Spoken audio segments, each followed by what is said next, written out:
Pemirsa, eksekusi lahan Hotel Sultan di kawasan Senayan berlangsung ricuh karena mendapat perlawanan dari massa. Eksekusi dilakukan setelah Panitra memanggil pihak terkait termasuk PT Indo Bilco selaku termohon eksekusi.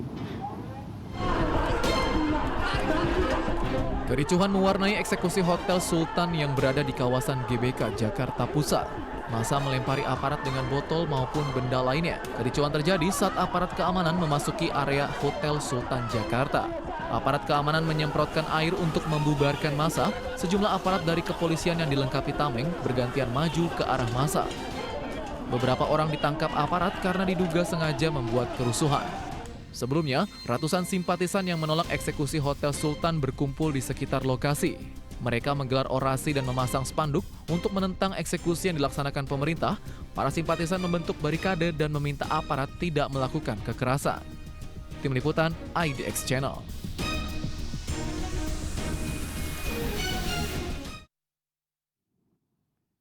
Wakil Menteri Sekretaris Negara Bambang Eko Suharyanto menegaskan eksekusi Hotel Sultan sesuai arahan Presiden Prabowo Subianto yang meminta untuk menarik aset-aset milik negara yang masih dikuasai pihak lain. Presiden meminta seluruh aset negara berada di bawah kontrol pemerintah. Sudah beberapa tahun yang lalu masuk ke ranah hukum pengadilan.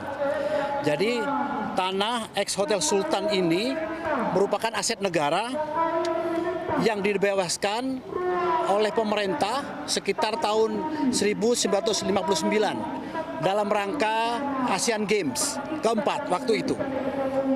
Kemudian dalam beberapa kesempatan Presiden Prabowo menyampaikan bahwa kita harus menarik aset-aset pemerintah, aset-aset negara yang selama ini dikuasai oleh pihak lain. Kemudian kita harus mengembalikan bahwa semua aset itu harus di bawah kontrol kita sendiri, pemerintah dan negara. Selama 50 tahun aset ini digunakan oleh PT Indo Bilco dengan banyak kejanggalan dalam prosesnya. Jadi bisa dikatakan bahwa Indo Bilco itu sudah punya privilege selama 50 tahun untuk menguasai aset ini. Ini aset yang strategis, yang kemudian Presiden juga menyampaikan bahwa nanti ketika dikembalikan kepada negara, aset ini harus dimanfaatkan oleh sebesar-besarnya untuk kemakmuran dan kesejahteraan rakyat. Kementerian Pertanian memperkuat berbagai langkah antisipasi dalam menghadapi musim kemarau 2026 guna menjaga keberlanjutan produksi pangan nasional. Berbagai program peningkatan produksi telah dijalankan, mulai dari optimalisasi lahan, pencetakan sawah baru, pembangunan dan pengembangan irigasi perpompaan. Pemerintah melalui Kementerian Pertanian memperkuat berbagai langkah antisipasi, adaptasi, dan mitigasi menghadapi musim kemarau 2026 guna menjaga keberlanjutan produksi pangan nasional. Upaya tersebut dilakukan melalui penguatan infrastruktur sumber daya air, penyediaan benih unggul, serta modernisasi sektor pertanian. Dengan berbagai langkah itu, Kementan optimistis target swasembada pangan dapat terus dipertahankan.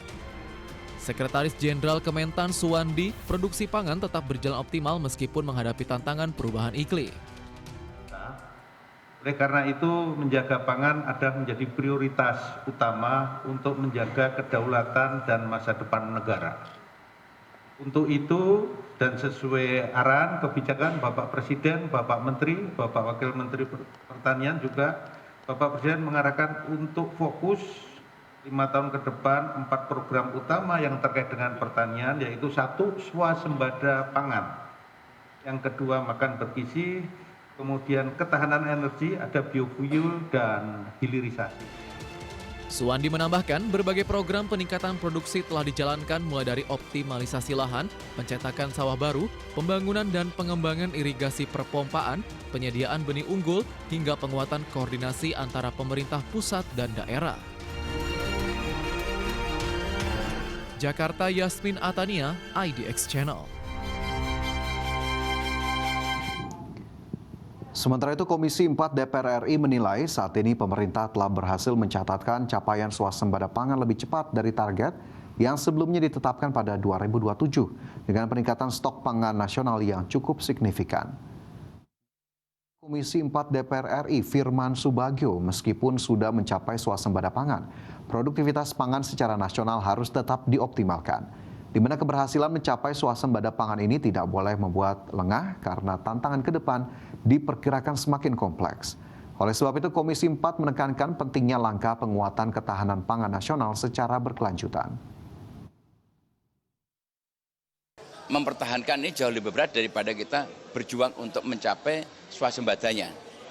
Apalagi tadi telah disampaikan oleh Saudara Menteri Amran Sulaiman bahwa untuk pagu anggaran ini mengalami penurunan yang cukup lumayan atau cukup signifikan.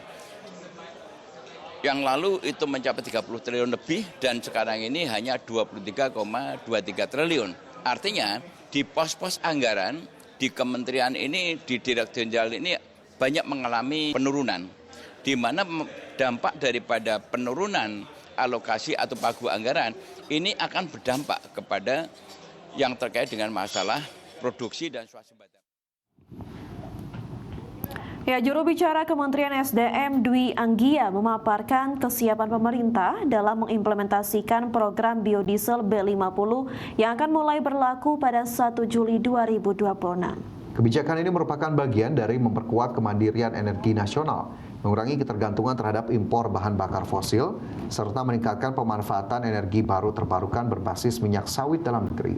Menurut Dwi Anggia, implementasi B50 diproyeksikan mampu menghemat devisa hingga 147,28 triliun rupiah pada tahun 2026, meningkatkan nilai tambah industri sawit sebesar 24,68 triliun rupiah serta menyerap lebih dari 2 juta tenaga kerja. Pemerintah juga memastikan hasil uji teknis penggunaan B50 di berbagai sektor menunjukkan hasil positif sehingga program ini siap diterapkan secara nasional sebagai bagian dari upaya memperkuat ketahanan energi dan mendukung target penurunan emisi Indonesia. Bahwa memang arah kebijakan pengembangan biofuel kita ini ada 4 faktor. Kenapa kita harus mendorong sampai ke B50. Ini berkaitan dengan kemandirian dan ketahanan energi. Tentunya kita juga mengetahui bagaimana kondisi geopolitik global saat ini yang sangat dinamis, yang menyebabkan fluktuasi harga minyak dunia yang tentunya berdampak sekali terhadap harga energi juga di tanah air. Kemudian juga selain itu untuk meningkatkan pemanfaatan energi baru terbarukan sesuai dengan target NDC Indonesia juga ikut berperan aktif menciptakan atau mencapai net zero emission dan juga mendukung pertumbuhan ekonomi. Kenapa mendukung pertumbuhan ekonomi? Dengan implementasi B50 ini juga akan meningkatkan nilai tambah untuk sawit kita, begitu ya Pak Sekjen? Sehingga manfaat secara ekonominya lebih banyak dirasakan nanti oleh petani sawit kita.